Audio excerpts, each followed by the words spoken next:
The elders say some places hide secrets better left unseen. What began as a simple meal turned into a moment Rita would never forget. One wrong turn.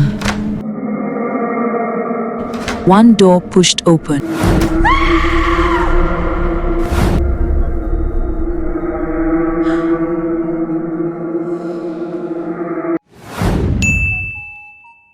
Rita was still seated in the restaurant when something unusual caught her attention. A woman dressed in a waitress's uniform walked past her, moving quietly through the room.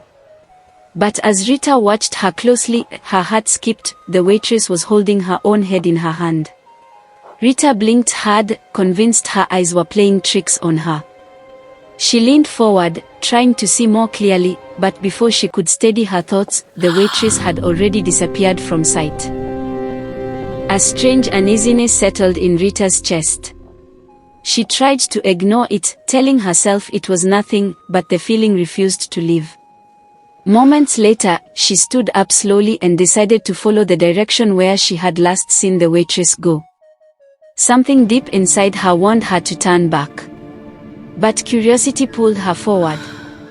Before this story goes any further, please pause for a moment. If you enjoy dark stories that uncover hidden truths and dangerous secrets, subscribe, like, and leave a comment below. Because what Rita is about to encounter was never meant to be seen. Now, let's continue. Rita was an only child, raised in a life most would envy: wealth, comfort, and the freedom that came with it. Her father was a wealthy man, well known in the city, but he was a chronic womanizer. He spent more time chasing pleasures than caring for his daughter. Her mother, a businesswoman with a sharp mind and a nonchalant attitude, was no different. She loved her shop and the life it afforded her, but she wasn't one to linger at home. Both parents loved parties, outings, and the excitement of city life. Home was rarely their priority. Rita grew up mostly alone, left to her own devices in a large, empty house. Money was always within reach, and with it came convenience, especially food. It wasn't long before Rita got used to buying meals from the many restaurants around the city. She knew the best spots, the newest openings, and the busiest food joints. Eating out became her routine, and the streets became her guide. Her friend Janet often tried to warn her. "Rita, you can't just eat anywhere, you know," she said one afternoon.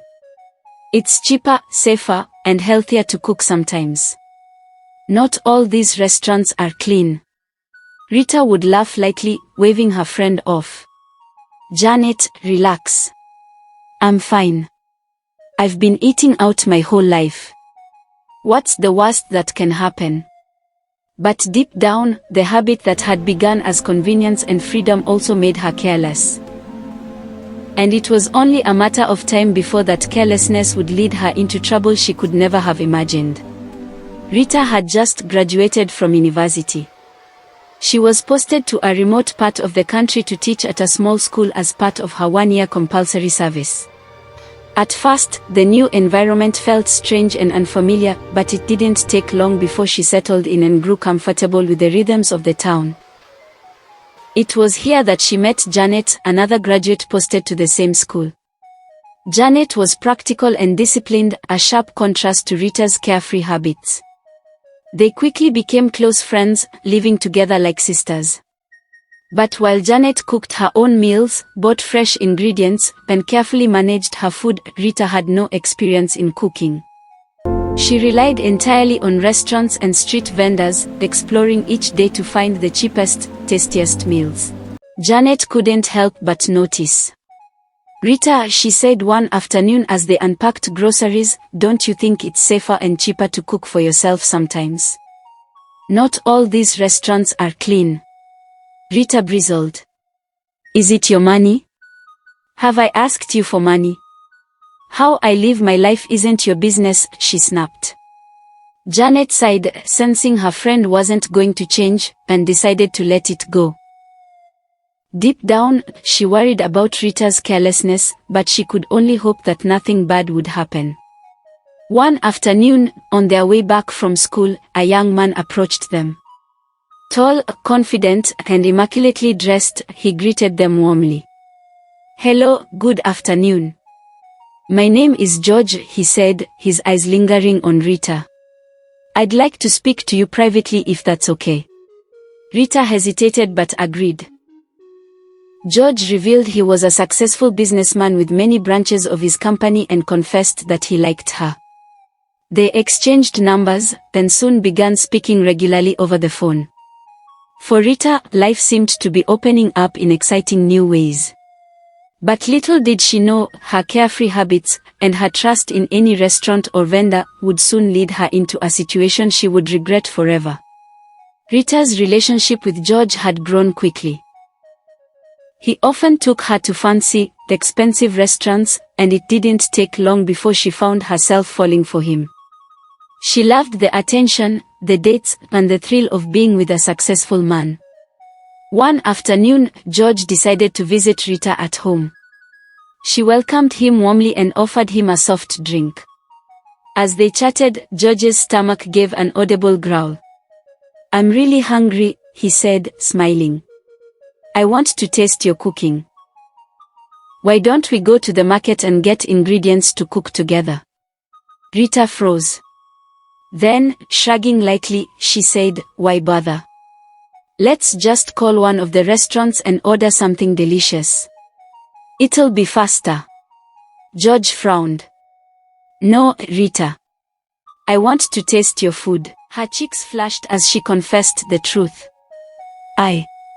I'm sorry, George. I can't cook." He looked genuinely surprised. Rita was beautiful, classy, then sophisticated, so it seemed strange that she couldn't cook. Disappointment clouded his face. Without another word, he left her house abruptly. When Janet returned later, she found Rita lying on her bed, looking lost in thought. Concerned, she asked what was wrong. Rita forced a smile and lied, saying she had lost some money. She didn't want Janet to tease her. After all, her friend had long warned her about relying too much on outside food. Days later, Rita noticed a new, fancy restaurant on her way home from work. Its exterior was elegant, the design luxurious, and it was always crowded with customers. Curious, she decided to step inside. The restaurant did not disappoint. The interior was beautiful, the service prompt, and the menu promised delicious meals at surprisingly affordable prices. Rita placed her order, and when the food arrived, it tasted as good as it looked. From that day on, she became a frequent customer. The staff quickly learned her preferences, then Rita would even call ahead to have her meals delivered when work kept her busy. But less than a month later, strange things began to happen. Rita started noticing gaps in her memory. She would arrive at school and forget what she was supposed to teach. Sometimes, she wouldn't remember the road home. Worse, every day, at a particular time, an almost magnetic pull seemed to draw her toward the restaurant. No matter what she was doing, no matter how far she wandered, she found herself walking back there, compelled by something she couldn't explain. It was as if the restaurant had a hold on her. And the more she ate there, the stronger the pull became. One afternoon, Rita was seated in the restaurant, finishing her meal as usual, when something unusual caught her attention. A woman dressed in a waitress's uniform glided past her table. At first, Rita thought nothing of it, but as she watched more closely, her heart skipped a beat. The waitress was holding her own head in her hand. Rita blinked hard, convinced her eyes were playing tricks on her. She leaned forward, trying to focus, but before she could gather her thoughts, the waitress had vanished from sight, as if swallowed by the air.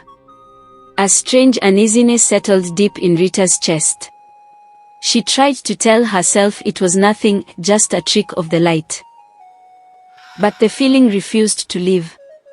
Moments later, she found herself standing, moving almost automatically in the direction the waitress had gone. Something deep inside her whispered to turn back. But curiosity, stronger than fear, pulled her forward.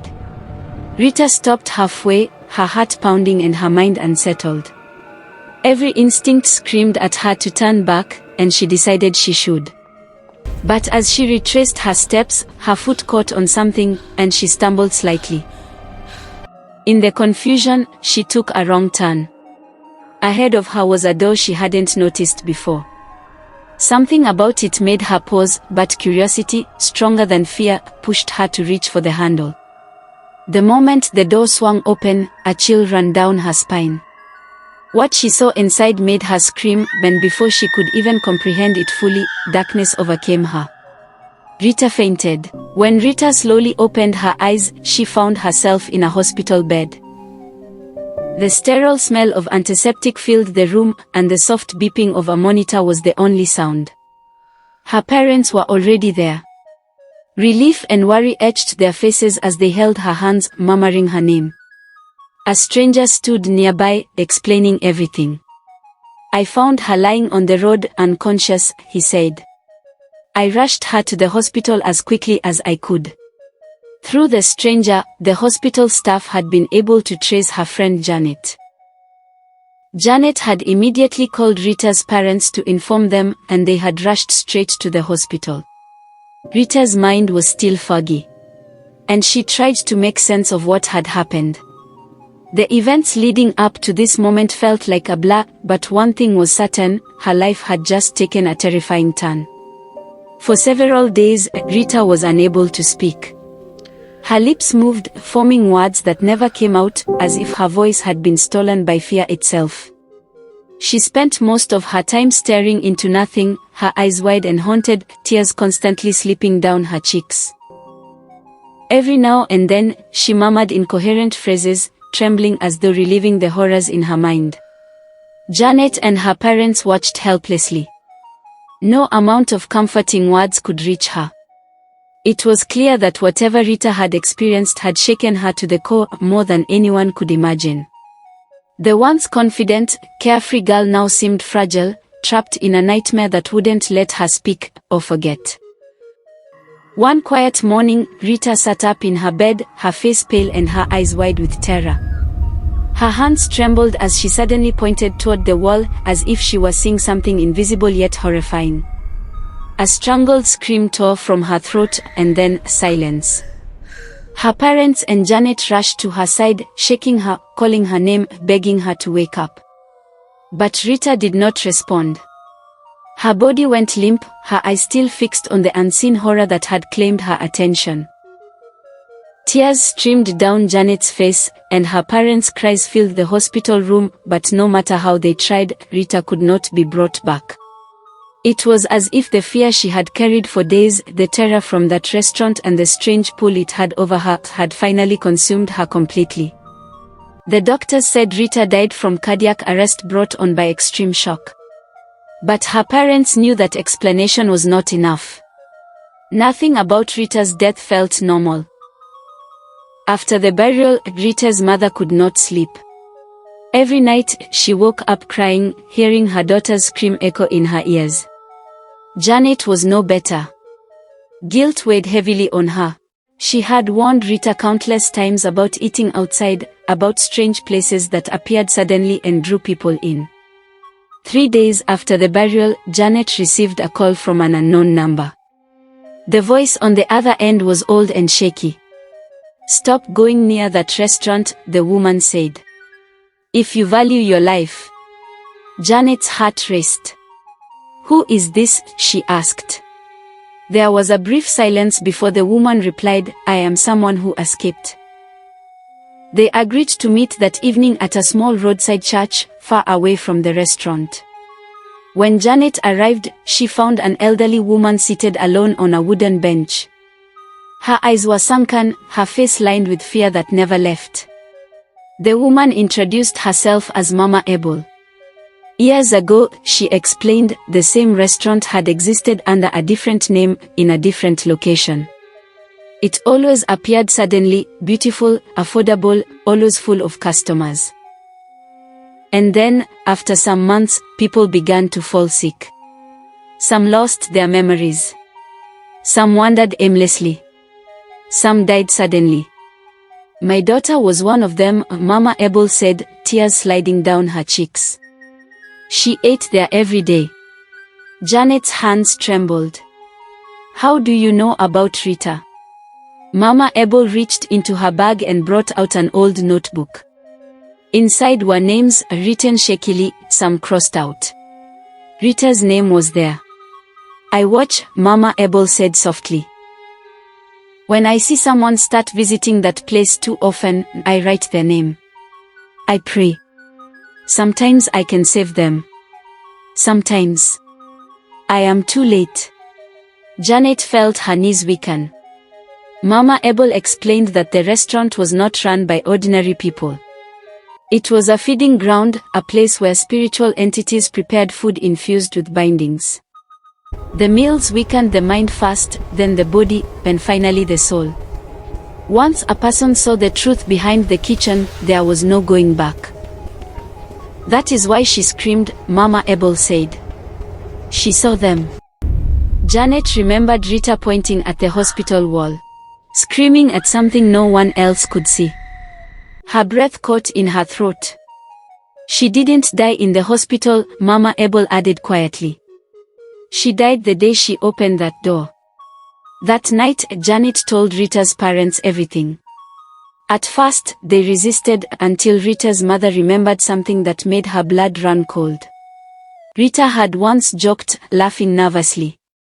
Sometimes I feel like the food is eating me instead.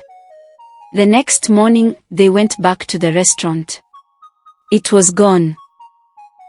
The building was still there, but empty, abandoned, dusty, as if no one had eaten there in years. Neighbors swore no restaurant had ever existed there. But Janet noticed something on the ground near where the kitchen door should have been. A single waitress badge. And the name tag read, Rita.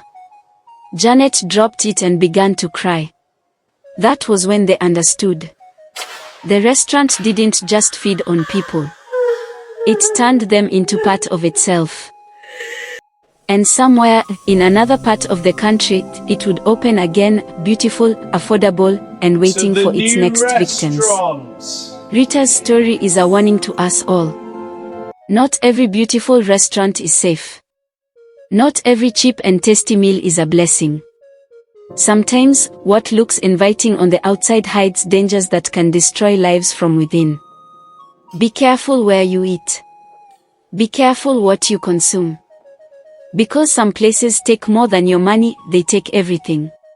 If this story taught you a lesson or gave you chills, don't forget to subscribe, like, and drop your thoughts in the comments. Thank you for watching. Bye-bye and stay safe.